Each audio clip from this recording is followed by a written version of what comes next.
Bhagavate Vasudevaya. Om Namo Bhagavate Vasudevaya. Om Namo Bhagavate Vasudevaya. Shri Bhagavan Vacha. Abhayam Sattva Samushder Jnana Yogya Dastitihi Danam Damascha Yagnascha Svadhyayastapa Arjavam Ahimsa Satyamakrodasthyagaha Shantarapaishunam Dayabhuteshvaloputvam Madhavam Hirachapalam Tejaha Kshamadritihi Shaucham Adroho Natimanita Bhavanti Sampadam Devim Abhijatasya Bharata.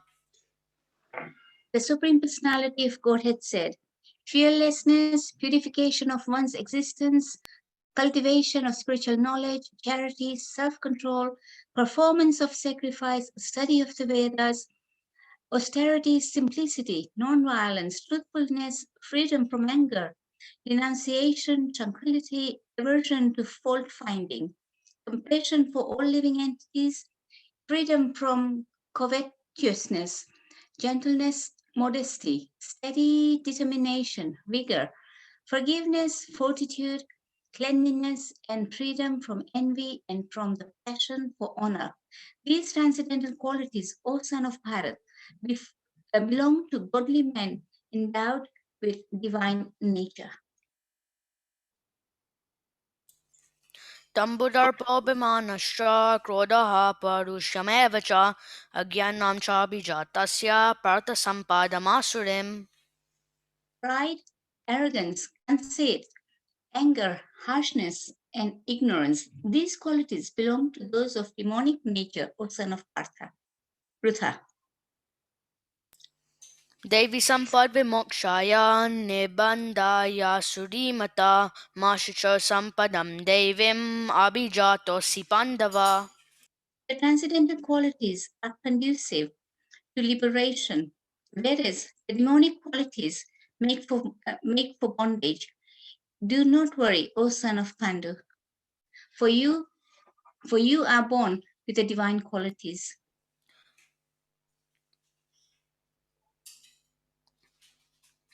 Dvo Bhuta Sarga Lokesmin. Mataji, could you please scroll down? Oh, thank you. Deva Asura Evacha. Devo Vistarashaha Prokta Asuram Partameshrinu. O son of Pritha, in this world there are two kinds of created beings. One is called the divine and the other demonic. I have already explained to you at length the divine qualities. Now hear from me of the demoniac. Pravritim cha nivritim cha jana na vedurasuraha na shocham napi chacharo na satyam teshu vidyate. Those who are demonic do not know what is to be done and what is not to be done. Neither cleanliness, nor proper behavior, nor truth is found in them.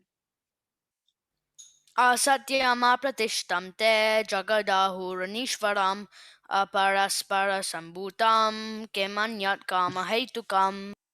They say that this world is unreal, with no foundation, no God in control.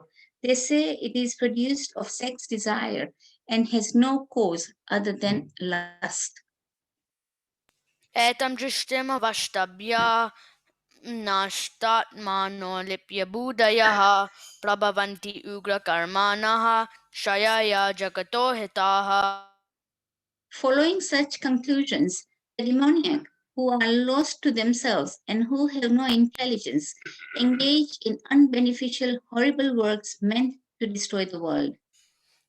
Kamam shritya dushpuram dambamana danvitaha mohan gritva sadgrahan pravartante shuchivrataha. Taking shelter of insatiable lust and absorbed in the conceit of pride and false prestige, the demoniac, thus illusioned, are always sworn to unclean work attracted by the impermanent. Chintamaprimeyam cha pralayantamupashritaha kamopabhoga etavad iti nishtitahe Ashapashashater bada kamakroda parayanaha ehante kama bhagartam anyayenartha sanchayan. They believe to gratify their senses is the prime necessity of human cultivation. Thus, until the end of life, the anxiety is immeasurable. Bound by a network of hundreds and thousands of desires and absorbed in lust and anger, they secure money by illegal means for sense gratification. Idam madhyamaya labdam imam prapsya manoratham idam astidamapi me bhavishyati punardanam asomaya hataha shratrur hanishye chaparannapi ishvaroham aham bhogi siroham balavan sukhi aryo bijanavan asmi konyosti sadrushomaya vakshyedam yami modishya iti agyana vimohitaha. The demoniac person thinks, so much wealth do I have today, and I will gain more according to my schemes. So much is mine now, and it will increase in the future more and more. He is my enemy, and I have killed him, and my other enemies will also be killed. I am the Lord of everything. I am the enjoyer. I'm perfect, powerful, and happy.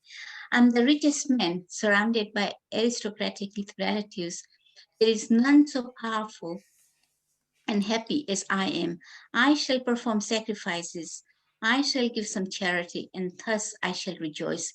In this way, such persons are deluded by ignorance. Aneka vibranta mohajala samavritaha prasaktaha kama bhogeshu patanti narakeshu chau.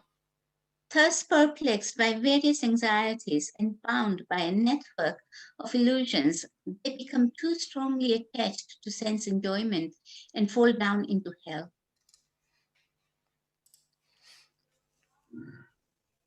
Sorry. Atmasambhivataha stabda danamana badanvitaha chahante nama yagnaste dambe na vidipurvakam. Self-complacent and always impudent, deluded by wealth and false prestige, they sometimes proudly perform sacrifices in name only, without following any rules or regulations. Ahankaram balam darpam kamakrodam cha samshritaha mamatma paradeheshu pradavishantabhyasuyakaha. Bewildered by false ego, strength, pride, lust, and anger, the demons become envious of the Supreme Personality of Godhead, who is situated in their own bodies and in the bodies of others, and blaspheme against the real religion.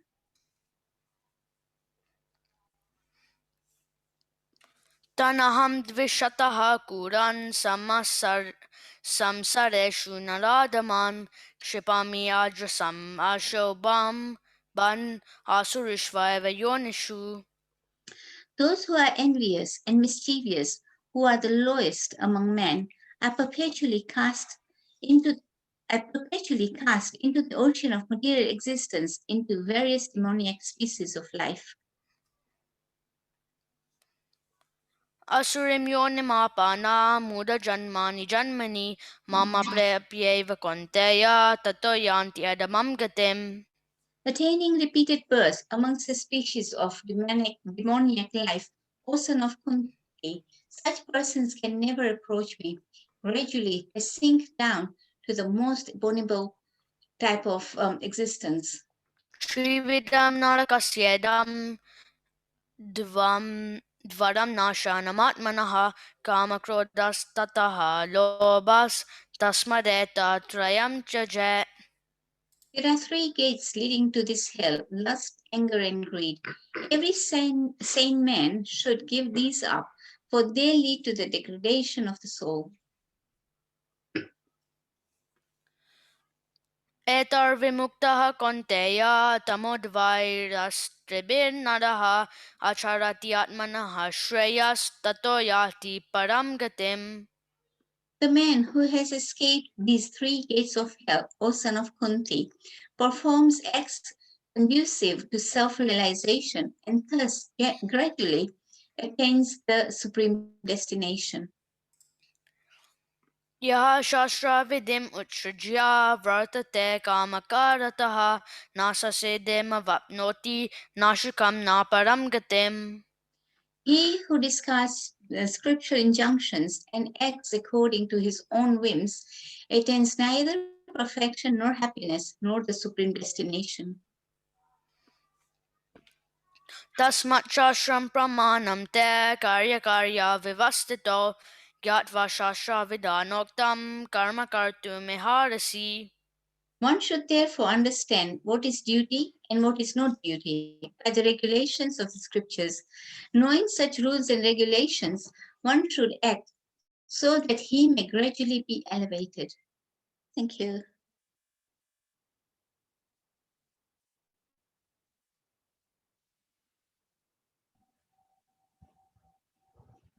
Hare Krishna, thank you so much. Yash, that was absolutely wonderful Sanskrit recitation. Thank you so much, Enmataji. Beautiful recitation. That was amazing. Thank you. Thank you, Hare Krishna. Hare Krishna. Okay, so today we are discussing verse number 21 of chapter 16, the divine and demoniac natures, and the Sanskrit is Devi Asuri Sampad Yoga. So I will recite the Mangalacharan prayers and then we can start. ॐ अज्ञानतिमिरान्धस्य ज्ञानाञ्जनशलाकया चक्षुरुन्मिलितं येन तस्मै श्रीगुरुवे नमः श्रीचैतन्यमनोभीष्टं स्थापितं येन भूतले स्वयं रूपा गदामह्यं ददाति स्वपदान्तिकं वन्देऽहं श्रीगुरोः श्रीयुतापदकमलं श्रीगुरून् वैष्णवांश्च श्रीरूपं साग्रजातं सहगना रघुनाथान्वितं तं सजीवं साद्वैतं सावधूतं परिजना सहितं कृष्णचैतन्यदेवं श्रीराधा कृष्णपादान् सहगना ललिता श्रीविशाखान्वितंश्च हे कृष्णा करुणा सिन्धु दीनबन्धु जगत्पते गोपेशा गोपिका कान्त राधा कान्त नमोऽस्तु ते तप्त काञ्चन गौराङ्गी राधे वृन्दावनेश्वरी वृषभानुसुते देवी प्रणमामि हरिप्रिये वाञ्छाकल्पतरुभ्यश्च कृपा सिन्धुभ्यैव च पतितानां पावनेभ्यो वैष्णवेभ्यो नमो नमः जय श्री कृष्ण चैतन्य प्रभु नित्यानंद श्री अद्वैत गदाधार शिवासादि गौर भक्त वृंद हरे कृष्णा कृष्ण कृष्ण हरे हरे हरे राम राम राम हरे हरे नमो विष्णुपदाय कृष्णप्रेष्ठाय भूतले श्रीमते राधानाथ स्वामीति नामिने नमो विष्णुपदाय कृष्णप्रेष्ठाय भूतले श्रीमते भक्तिवेदान्त स्वामिनीति नामिने मुखं करोति वाचालं पङ्गुं लङ्घयते गिरिं यत्कृपातमहं वन्दे श्रीगुरुदीनतारणं परमानन्दमाधवं श्रीकृष्णचैतन्य ईश्वरम् ॐ तत्सत्. Dear devotees, welcome to Chat Chapter Day Bhagavad Gita, and I'm very happy to be here and very grateful to Divyanam Prabhuji and all our Shiksha Gurus for allowing me to share some Hari Katha today. I seek your blessings and I beg for your permission and please bless me so that the right words come at the right time, and your blessings are very precious to me. So thank you for that. Today's verse we are discussing is verse number 21, and so the breakdown of chapter is in three sections. The first one we know about the transcendental, the Daivi qualities. They were in verse number 1 to 3.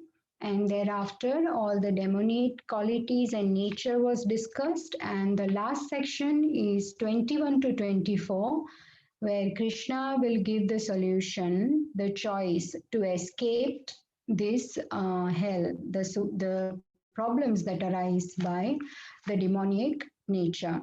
So the verse today is I will recite number 21 verse. Trividham narakashyedam dvaram nashanamaatmanah kama krodhastatha lobhas tasmadetattrayam tyajet. The translation is: there are three gates leading to this hell: lust, anger, and greed. Every sane man should give these up, for they lead to the degradation of the soul. Purport by Srila Prabhupada. Srila Prabhupada ki jai. It's a short paragraph, so I'll read it. The beginning of demoniac life is described herein. One tries to satisfy his lust, and when he cannot, anger and greed arise. A sane man who does not want to glide down to the species of demoniac life must try to give up these three enemies, which can kill the self to such an extent that there will be no possibility of liberation from this material entanglement. I would like to read translation once more. There are three gates leading to this hell: lust, anger, and greed. Every sane man should give these up, for they lead to the degradation of the soul. So, in this verse, the key point is the destination hell. The three demoniac qualities, they lead to lust, anger, and greed. These three things lead one soul to hell. And what should a sane man do? He should give this up, because what it does is that it leads the soul to degradation. It takes it to hell, and coming back from this hell is extremely difficult. So in this verse, if you see, there is this word dwaram is used and nashanam atmana. These two are metaphors. So actually, if one goes to hell, there is not literally three doors of lust, anger, and greed. So the word dwaram is used here as a metaphor. And the second metaphor is nashanam atmanaha, because in verse number 2.17, it is clearly said that avinashi tu tadvidhi, means atma is avinashi, it is indestructible. And here it says nashnam atmana, it says it's destructible. So how is that possible? So I wanted to discuss these two metaphors. So first one is dwaram. Now, there are doors to destruction of soul: lust, anger, greed. Therefore, one should give these up. There are two metaphors in this verse. First, door, dwara. So, this door means it's our mentality. There is no physical door there. So, door is something you go out of and you enter into, right? It's a physical thing. But here, lust, anger, and greed is not physical thing, but it is a mentality. It is, what it means is that when we let ourselves be consumed by these emotions, lust, anger, greed, then our consumption by these emotions becomes pathway by which we go to hell, right? So these emotions, they make us act in a way that the consequences will be we will have to go to hell. So we see nowadays this big advertising. Each one is, it's injected into us, like a lust, anger, greed is injected through this advertising. So each advert is like a gate or a door to hell. And today's time, there are so many gates to hell. It's like instead of people going to hell, hell has come to people. That means hellish conditions are created. Now, people become madly lusty and they become madly greedy, and they perform certain kind of actions.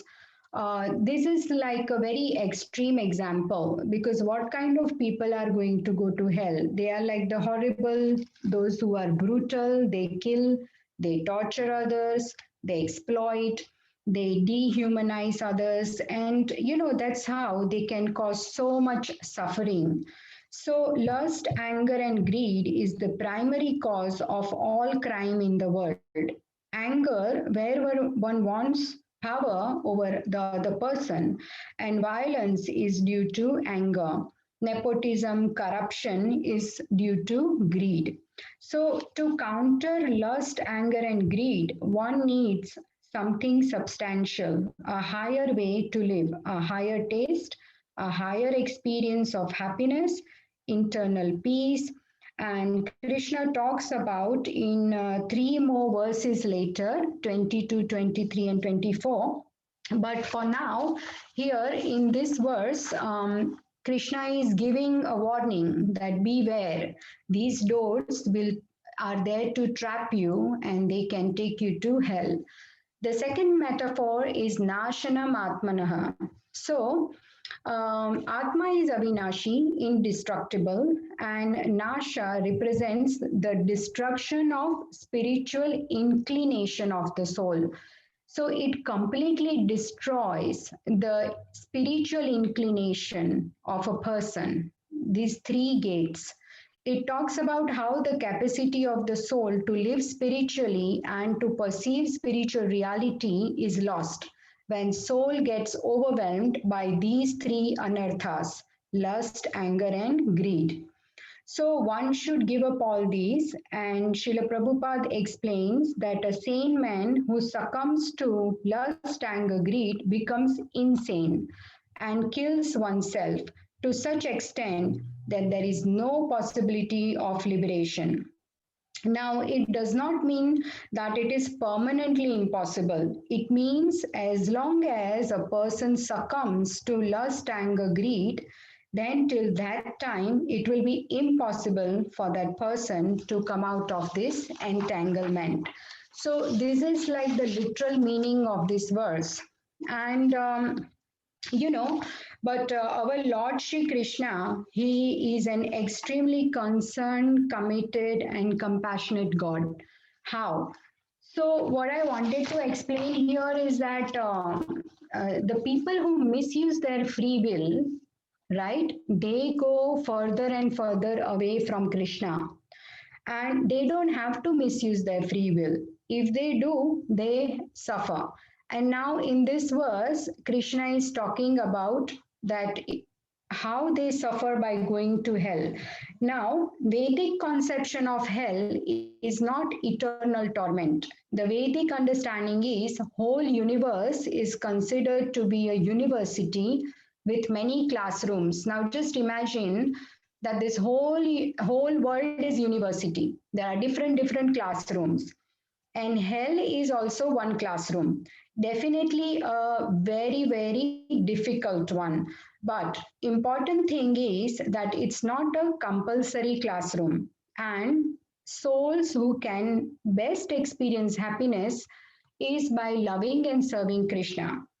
So, if we look at the whole message of Bhagavad Gita, Krishna personally comes and reveals that, he is so concerned, committed, and compassionate, who stays in our heart and guides us tirelessly for our elevation and liberation.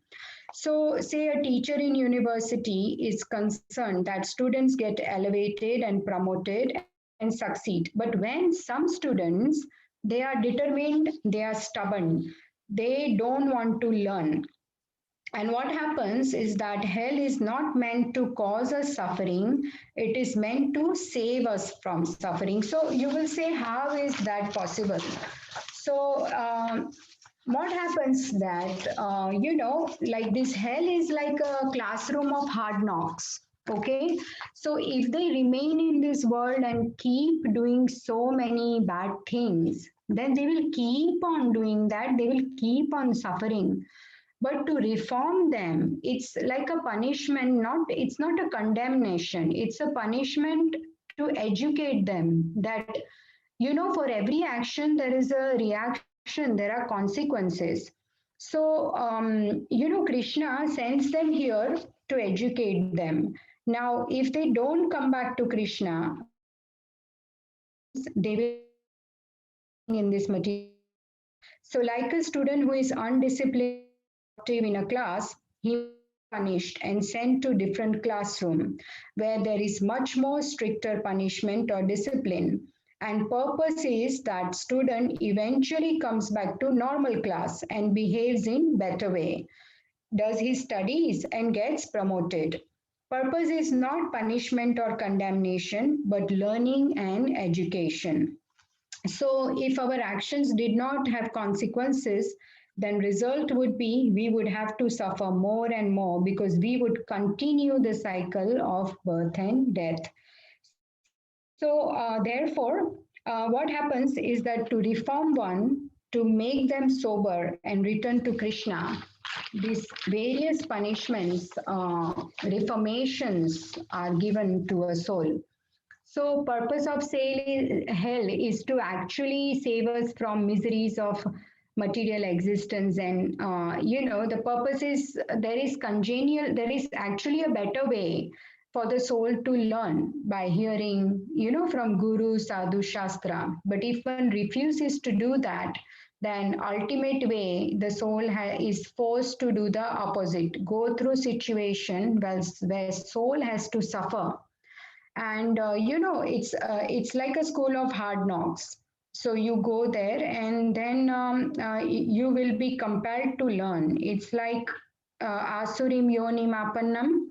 Even in asuri yoni, Krishna is so merciful that super soul never leaves the heart. He is there even in the asuri yoni, and he is guiding everyone. He wants to redeem these souls back.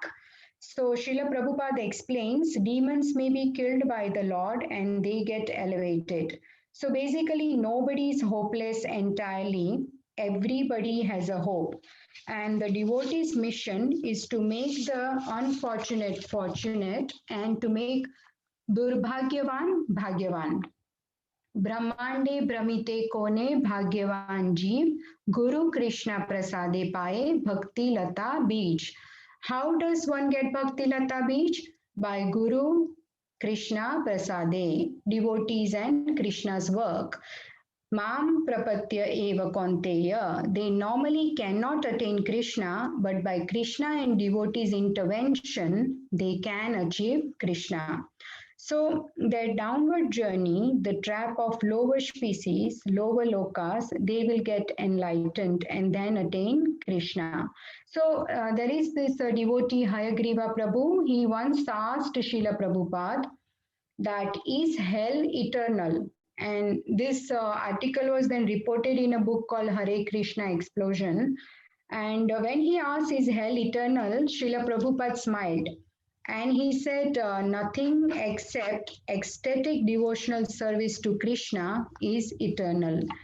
Everything is temporary. So all the miseries in this world are temporary. Ultimately, only devotional service to Krishna is eternal. So Krishna wants to take us to this eternal reality.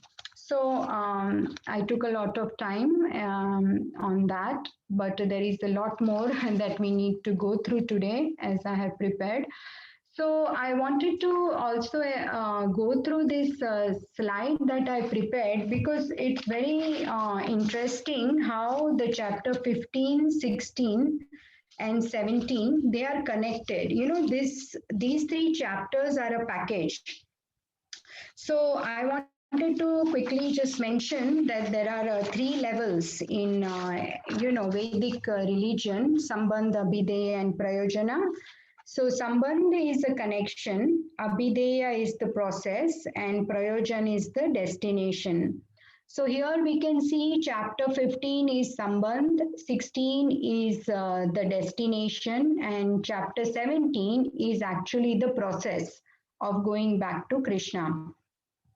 So I wanted to explain, see there is a lot here, but I'll try to, Hindu tradition, the popular, I want to give one example to go through these three steps.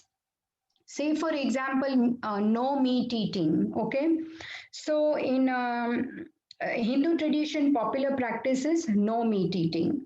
So it's not a defining factor of Vedic tradition, but the chapter 17 external practice is no meat eating. But if you make it all in all without the understanding of chapter 15 and 16, then someone can argue on the basis, they can debate that, oh, for the purpose of nutrition, we should eat meat. So the debate can go back and forth. So the practices in themselves are incomplete without going to the second circle, which is chapter 16. It talks about certain values. See, in this chapter, we learned the divine values. Okay, so these values and morals are the basis of these practices of chapter 17. So no meat eating practice is based on principle of ahimsa and non-violence. So what a devotee does is tries to uphold this principle of ahimsa and their commitment to ahimsa, they follow no meat eating. The important thing is, am I true advocate of following this principle of ahimsa? You may not be eating meat, but if you are violent to people around you, then you have defeated the practice of no meat eating. So the spirit behind practices of chapter 17, which we will learn later, are based on the values and principles of chapter 16. And the external practice does not encompass full tradition without basis of morals and values. How much of a practice is rooted in these values and not just an external ritual? If one is vegetarian but they are violent, then he has defeated the very purpose of why you are practicing vegetarianism. So the understanding is your practice should be an external manifestation of certain internal values and not just some blind practice in itself. So it has its basis in chapter 16, all the divine qualities. So the second circle is understanding the depth of knowledge of chapter 16, imbibe these in our life, and as being faithful, we have to faithfully follow the message of Krishna. So imbibing the internal values is very important. And chapter 15 talks about, see, the values also have their origin in something or conviction. And that is chapter 15, the universal principle. What was the principle that we learned? The Siddhant, the Tattva, philosophical truth. So that was our connection with Krishna, right? Chapter 15, that Krishna is super soul and we are the soul. So concept of soul, soul in each and every form of life. So we have to respect that soul and imbibing this value, which is non-violence or ahimsa, we are not going to eat meat. So now, if there is a debate, we can easily give this conviction that where is this no meat eating arising from? And that is just one item. Like that, there are so many things principles that we have to follow in our Vedic tradition, right? All the Devi qualities, if you go through one by one, you can apply this chart, and you can see that how it originates from 15 and then 16, and then we are going to apply it in number 17. So what I'm trying to say here is that all these three are beautifully connected. It's like from the third circle, external manifestation, the second circle is subtle, and the innermost circle is the subtlest, if you understand, right? So they all have a link, and we have to observe this link carefully if we want to become a strong practitioner, if we want to become a devotee. Thus, we are rooted in scriptures. So practice, values, and principles, they are inseparable.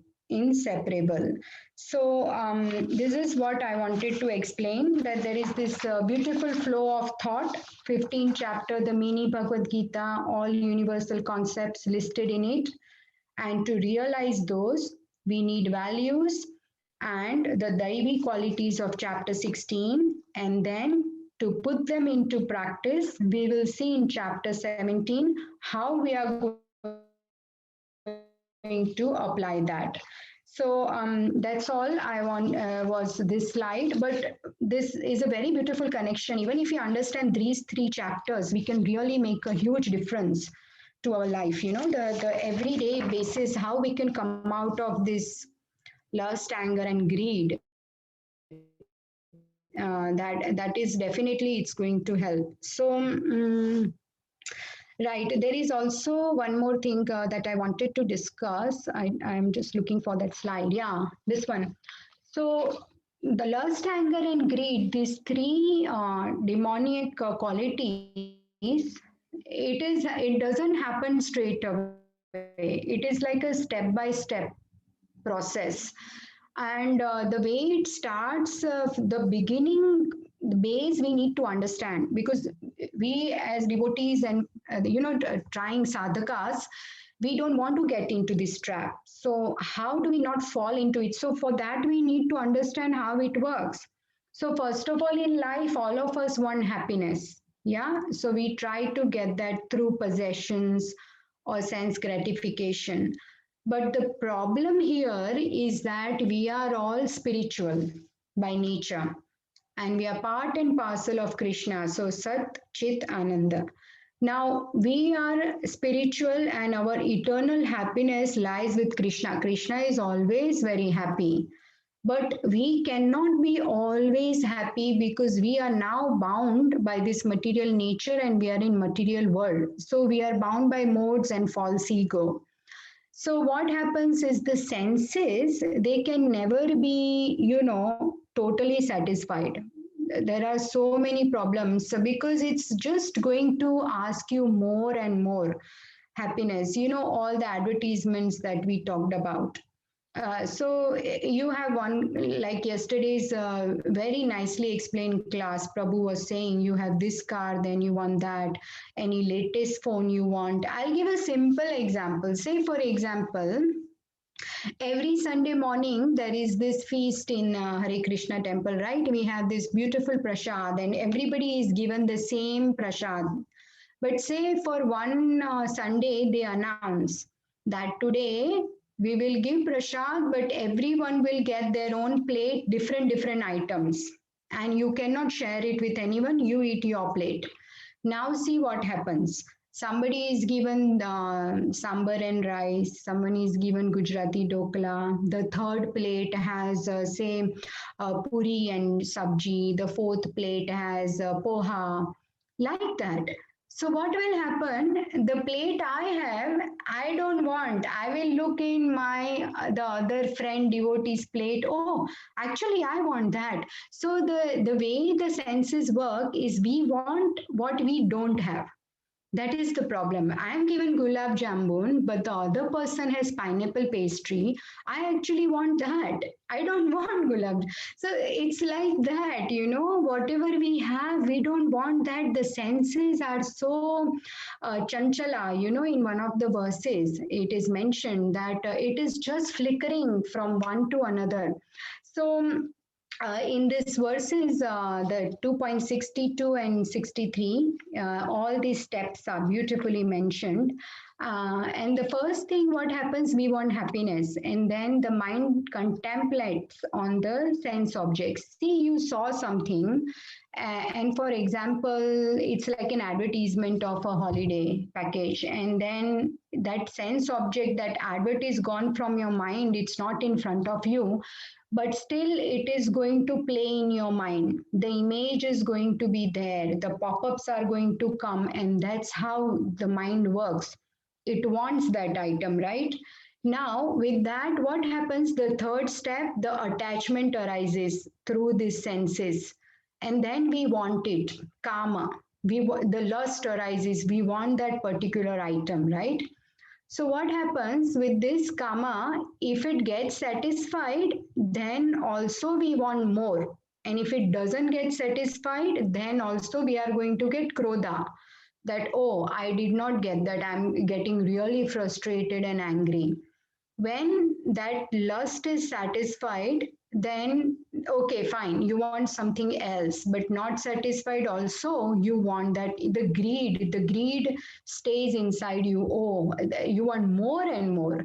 And then one becomes illusion. What happens is that you see things, then the greed is lost, and that's called moha. And next is intelligence lost, and then the pride comes, mother, and then it gives rise to envy, matsar, and that's how a person falls down to the material pool, into the hellish conditions. So Krishna says in 2.62, Dhyayato Vishayam Pumsa. So it means Vishayan is sense object and Dhyayato contemplating on it. If the mind contemplates on sense objects, then the senses may be restricted from sense objects, but the impressions of sense enjoyment is in the mind. And then the mind starts contemplating on these objects. What happens next? Sangas teshupajayate. By contemplating on sense objects in the mind, one develops attachments, and due to this attachment, one develops lust. And there is the intense hankering. Then after that, kamat krodho bhi jayate. Because of that kama, intense lust, krodha will come. That my desires are not fulfilled. And then next stage is krodhat bhavati sammoha. When one becomes angry, he becomes bewildered and illusioned. And sammoha smriti vibramaha. So the memory goes, and then the intelligence go, and buddhi nashat pranashyati. Once the intelligence is gone, that's it, then you fall down into the material pool. So these are the different steps, and I thought they were important to discuss. So we can go back from the bottom, that how to control the mind.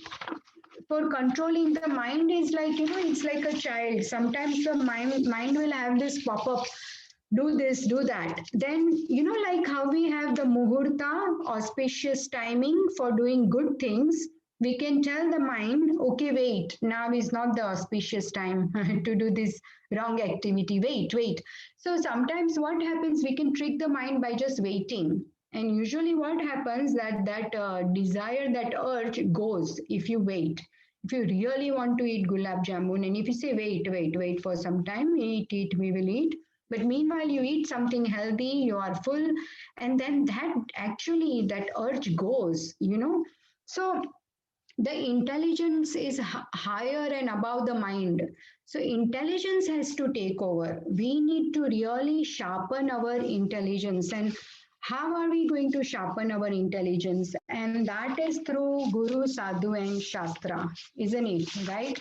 That we need to read, we need to chant, we need to do all of the spiritual activities. And thus, when our mind is completely engaged, we will not have time for all these other allurements in life, And there is this, the story of Narad Muni, and there is this beggar. So what happens is that one day Narad Muni came across a beggar, and beggar told that his bowl is empty. So Naradji pitied and wrote a note to Kuber. Now Kuber is the deity, the Lord, demigod of wealth. So he is like the richest ever in all three worlds. Like, the Kuber, he holds all the wealth. So then the beggar went to Kuber, and Kuber instructed his servant to fill up the bowl. Now the entire treasury was exhausted, but the bowl was still not full. In the meantime, Naradji came there. And Kuber complained that he is not able to fill up the bowl even with the entire treasury, and he has nothing more to give. So Narad Muni wanted to check the bowl. The beggar turned it upside down, and he found that it was not a bowl but a human skull. Because it is full with greed, it can never be filled. Thus, according to Bhagavad Gita, lust, anger, and greed are the three main causes for almost all diseases. Kama and Krodha, lust and anger, lasts only for few minutes and it has time limit. But Lobha, the greed, is the worst. It has no limit. So it is said in Srimad Bhagavatam 8.19.21, Lord Vamandev says to Bali Maharaj, "O my dear king, even the entirety of whatever there may be within the three worlds to satisfy one's senses cannot satisfy a person whose senses are uncontrolled." So, the Krishna consciousness movement is to show how to be happy and content with minimum necessities of life and save time for self realization. And that reminds me actually the words I had not thought of this or prepared, but there is verse 2.44 Bhogaishvarya Prasaktanam Tayapa Chetasam Vyavasayatmika Buddhi Samadhavna Vidhiyate. So, what is Bhoga and Aishwarya?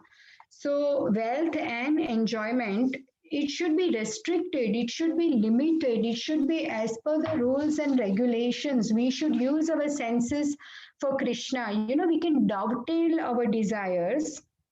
Say someone is really into dressing up, they want everything matching and clothes and shoes. How they can dovetail their desire is they can dress their deities, they can still go shopping, they can do their matching and everything else, accessories, but do it for your deities. And it's just like one small example.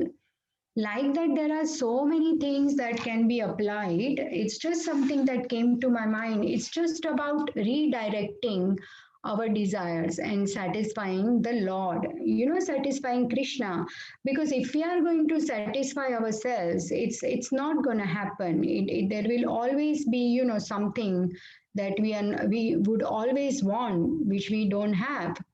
And it's already 8:33, but there is this one more thing, the divine and demonic side. So we can see the divine side is bright side and demonic side is the dark side. So the first one inspires us to do good things and second impels us to do bad things. So we always experience this inner tug of war because these two sides pull us in opposite directions. The dark side seems stronger because it seduces strongly, triggers our emotions and our acting on impulses, likes and dislikes. It promises quick, easy, and ready pleasures and it lures us. We all have different impressions in our mind based on our past actions. Lust, anger, greed, these three drives are self-destructive and combination of these three leads to sinful life. We can cultivate healthier emotions by situating ourselves on the bright side, by connecting to Krishna, Supreme Source and shelter of all the brightness, the Supreme Divinity, Lord Krishna. Connect with Krishna, more we do, more we get inner insight and strength to tolerate and transcend lures us from the dark side. So, and there is one more thing I wanted to just quickly discuss about the krodha, because here we've already discussed the kama and the greed, but with the krodha, like how do you, when you get angry, how you are going to control your anger? So I heard this really nice class whereby it said that, say for example, you are sitting on a lake and the water is still. So you can see your own reflection in the water and you can even see the fishes that are swimming. But if you put a pebble in that water, what happens is the ripples will come in that water, right? And then you can't see the fishes because of that agitation. So what you do, you wait for some time, water will settle down, and then you will be again able to see the fishes are there and they are swimming. So what happens is sometimes when we get provocated, we get angry, and say certain desires are not, see this kama leads to krodha, right? So what we have to do in that case is, okay, just take time, don't react. Someone has angered you, something has happened, don't react straight away. Just calm down and think. Okay, go to a place, quiet place, sit down, look at Lord Krishna, Tulsi Devi, Tulsi Maharani, and find a nice calm place and sit and chant Hare Krishna Mahamantra. Chant it loudly so you can hear, and you are chanting from your mouth, you are speaking. And after some time, all that agitation is gone, then you are not illusioned anymore. You'll be able to see things as they are. And you, because what happens, see, if somebody is throwing a hot fireball at someone, that is the anger. So before the other person gets affected, the person who's throwing their hand is going to get burnt. So anger actually destroys the person who is getting angry. So it is proven in science that the person who gets angry, within few seconds they are destroying so many cells in their body. So rather than the other person who it is targeted at, we are harming our own self. So best is to wait and see like how that water becomes still. We are going to regain our intelligence, see the things as they are, and things are going to be looking much better. And then we can talk, or we can see how to react in that situation. And there are two beautiful verses from Srimad Bhagavatam, and you can go and read at your own time. 10.27.5. This is the pastime where Indradev, what happens is that Govardhan pastime, you know, how all the villagers, the Vrindavan Vasis, they used to pray to Indra every year. And then Krishna says, no, we should be worshipping Govardhan because Govardhan gives us everything, right, in life. So it gives us fruits, vegetables, the grass for the cows to graze, everything comes from Govardhan. So, but then, Indra was because of this lust, anger, and greed in him, he was so like full of pride. So this verse is then spoken as a prayer by Indradev, and the purport of Srila Prabhupada is that satisfied with Indra's prayers, Shri Krishna told him that he had stopped the Indra Yagna so that Indra, puffed up as he was with false pride, would remember the Lord.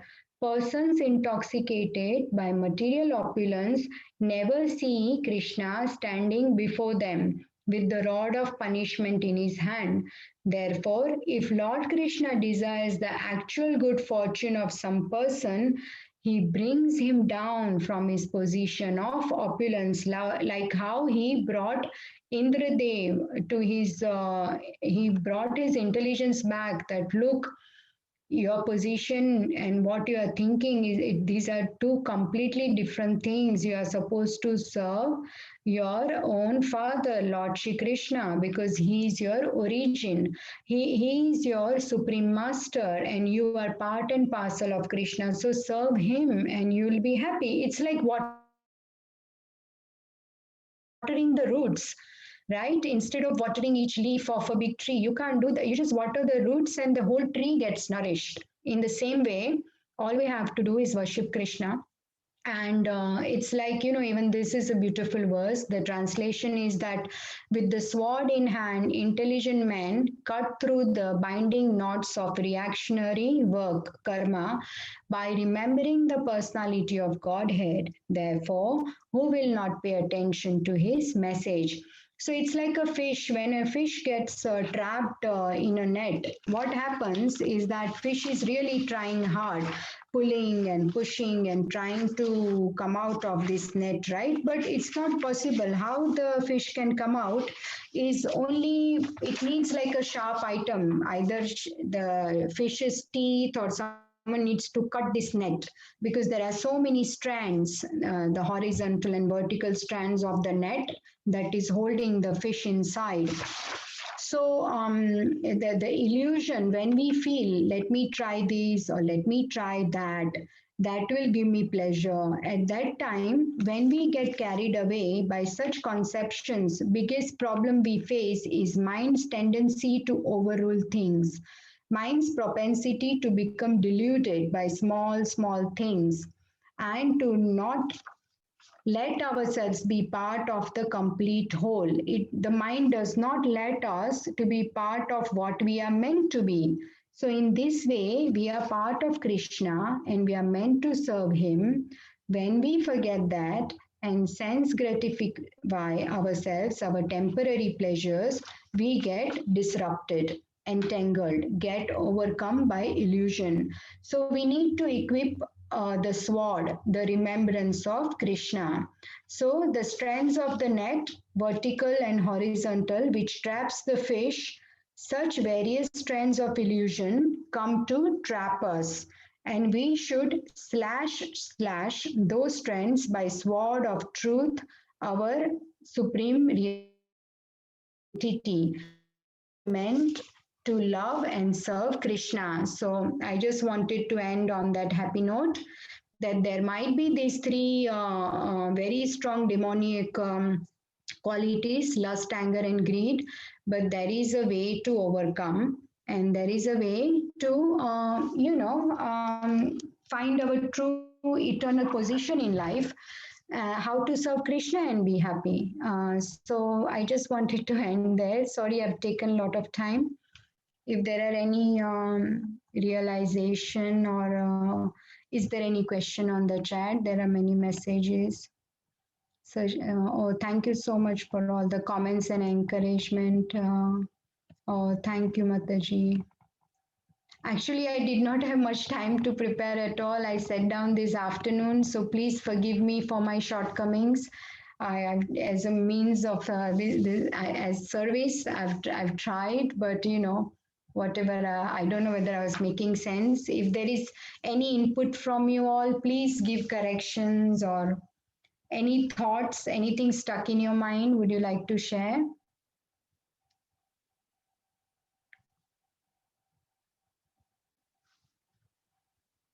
This is one of the prominent verses of 108 most prominent verses of Bhagavad Gita, 16.21.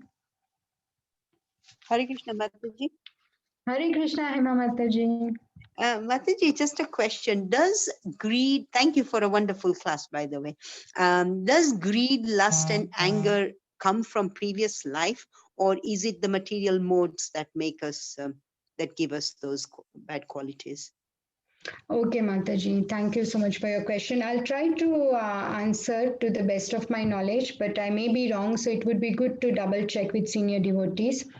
My understanding is that there are various factors to this. It's not just one item. So it is not just either our past impressions or past karmas, or it's not either this life's karma and impressions, but it's a whole, it's a mixture.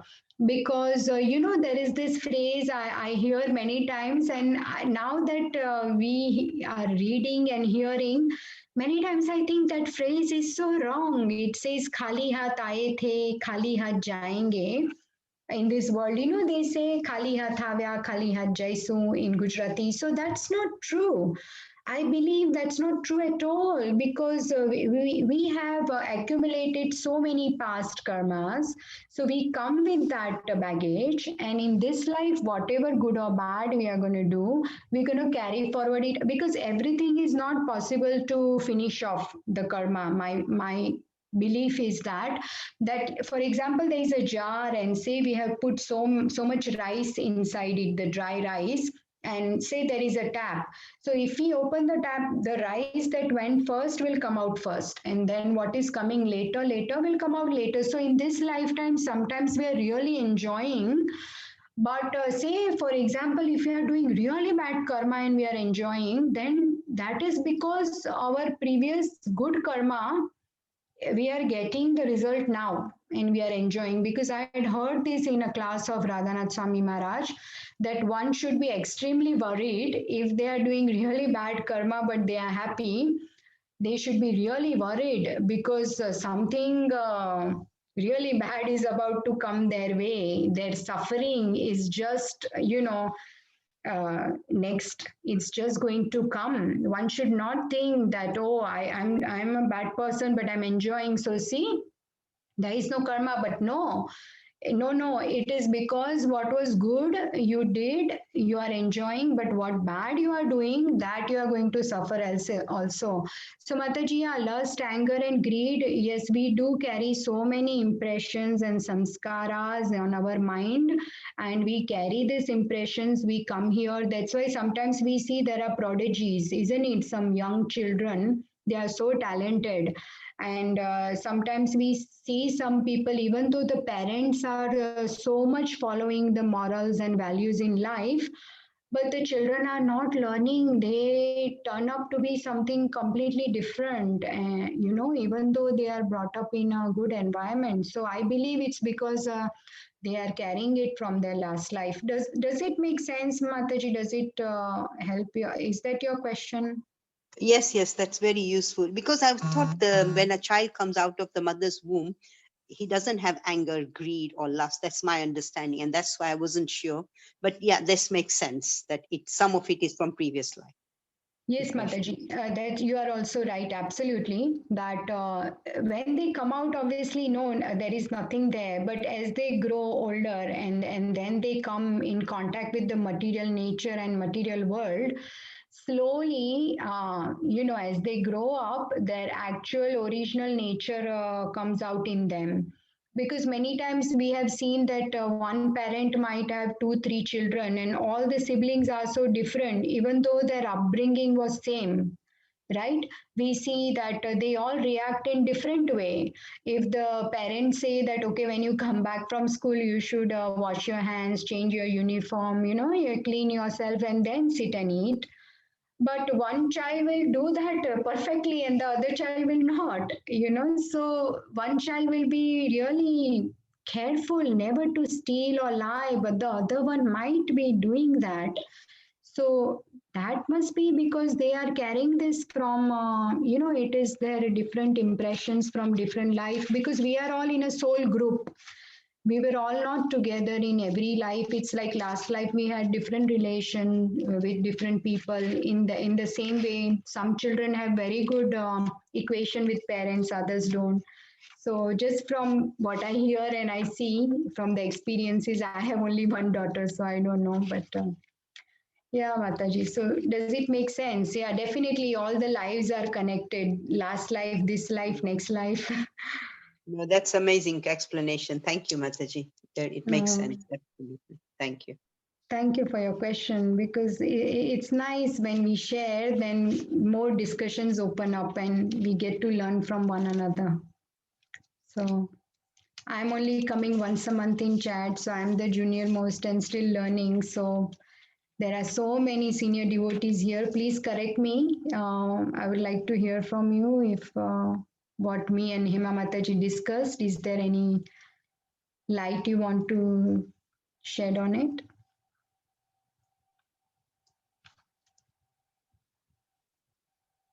Okay.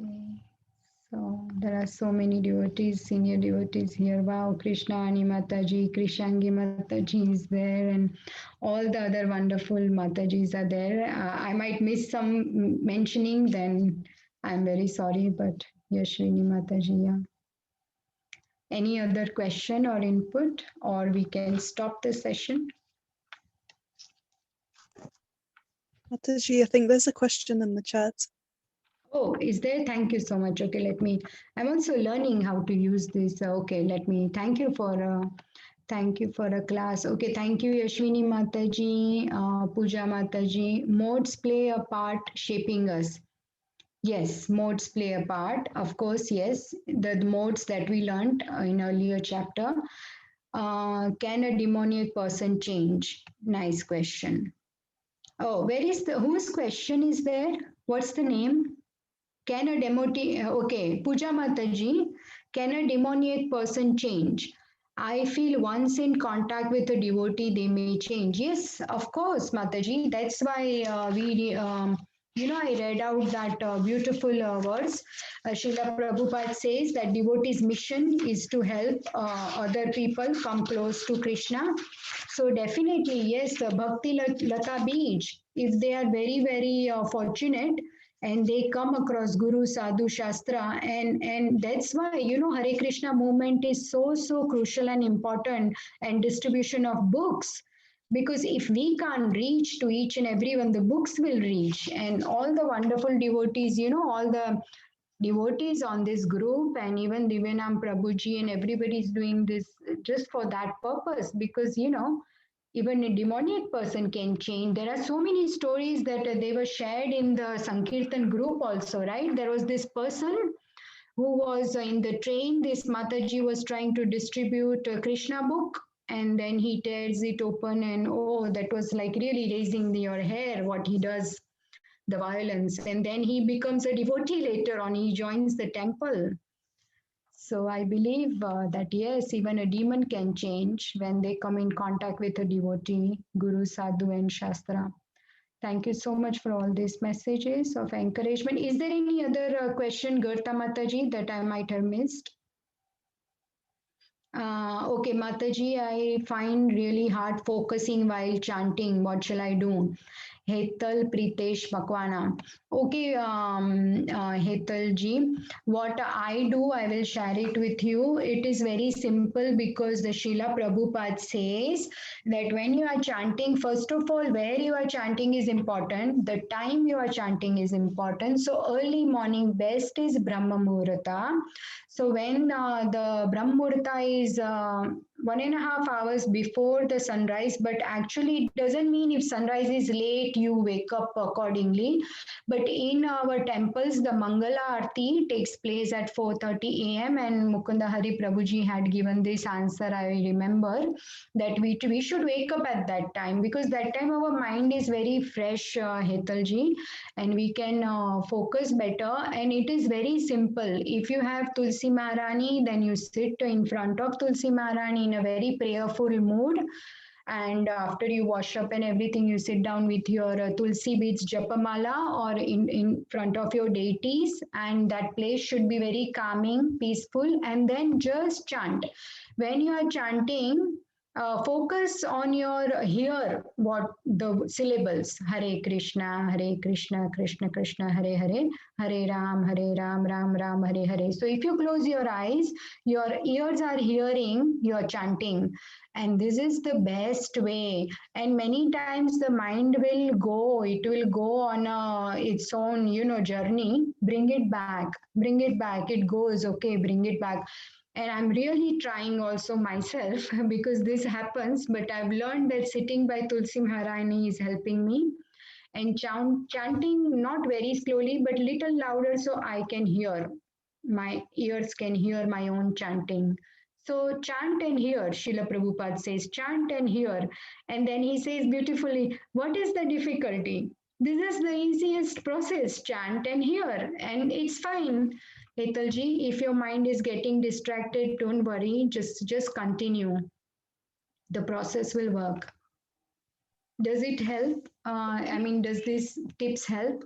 Yeah, thank you, Mataji. I will definitely try this. Perhaps I'm not concentrating much on the environment, in which right environment I should sit and chant, but now I'll follow your advice. Thank you so much, Mataji. Hare Krishna. Thank you so much for your question. Thank you. And Hetal Mataji, it's like we are all struggling. So don't think you are the only one. We are all connected. Once we were living in Kuala Lumpur, and when we left that place, we were coming back we were going to Chennai from there. My husband's job had changed, and we had met these wonderful devotees there. They were the disciples of His Holiness Radhanath Swami Maharaj, and I was not initiated at that time, but I was aspiring. This was in 2004. And when we were leaving in 2007, after spending 3 years in their association, Prabhu was an excellent preacher. So we were in tears, my husband, me, and my daughter had become very good friends with their wonderful children. And Prabhuji's father-in-law is a very senior devotee in Chapati temple. In fact, it's his birthday also today, His Grace Upendra Prabhu. And he said that, you know, Mataji, wherever we go, you will be chanting in Chennai, we will be chanting in Kuala Lumpur, but we are all connected because we are all chanting the Maha Mantra. So wherever we are all connected, and we can remember the wonderful devotees while we are chanting. We can keep picture of Srila Prabhupada, and we have each other's encouragement and support. We all need this. So you are not the only one struggling. And a sign of struggle is very good. So we should not wear this mask that I am the perfect chanter. It's good to accept. Struggle is very good because struggling means you are trying. So But what I feel, not fear, but what I, does it count even if I'm chanting but my mind is distracted? Does Krishna take that into consideration, that yes, even my mind is not there? Because yes, sometimes Mataji. when I chant and I realize, oh, my one round is finished, but I didn't realize it when it's finished, because my mind is somewhere else. So then I think that, does Krishna will count this? Does he Yes, really count this, or is just yes. Yes, Mataji, Krishna counts that. Krishna is extremely merciful because he's seeing your effort that you've sat down with your beads and you want to try and chant, and you are trying. And definitely, Krishna with hearts will you pray that and that is definitely acknowledged by Krishna because Krishna is in the Nam, the Hari Nam, right? Hema Mataji shares this beautiful in our group every day. The chanting, the process is Hari Nam itself it's so beautiful. Krishna is present in it. So when you are chanting, of course it is acknowledged because every time you say Krishna, Krishna is present there. You've made a phone call to Krishna. You are on the phone with Krishna. Yeah, it's your personal time, it's your phone call. So he is there definitely, and he knows your mind is wandering, but that's fine. He's still sitting and listening, Mataji. So he knows your round is finished. Don't worry. You don't know, but he knows. Thank you, Mataji. Thank you so much. Thank you for your question. It opens up to wonderful discussion. So thank you so much. So I'm still learning. So please cross-check my answers with senior devotees. This is recorded. So, so yeah. Okay. So it's 8:58. I've taken a lot of time. I think I will. We should. I should end this now, unless there is anything more. So thank you so much. Vanchakalpatarubhyascha kripa sindhubhyaiva cha patitanam Vaishnaveभ्यो वैष्णवेभ्यो नमो Namo All Namah. Thank glory you. to Srila Thank you, Prabhupada. Mataji. Hare Krishna. Thank you, Thank you. Mataji. Thank you, Thank you, devotees. Jai Hare Krishna.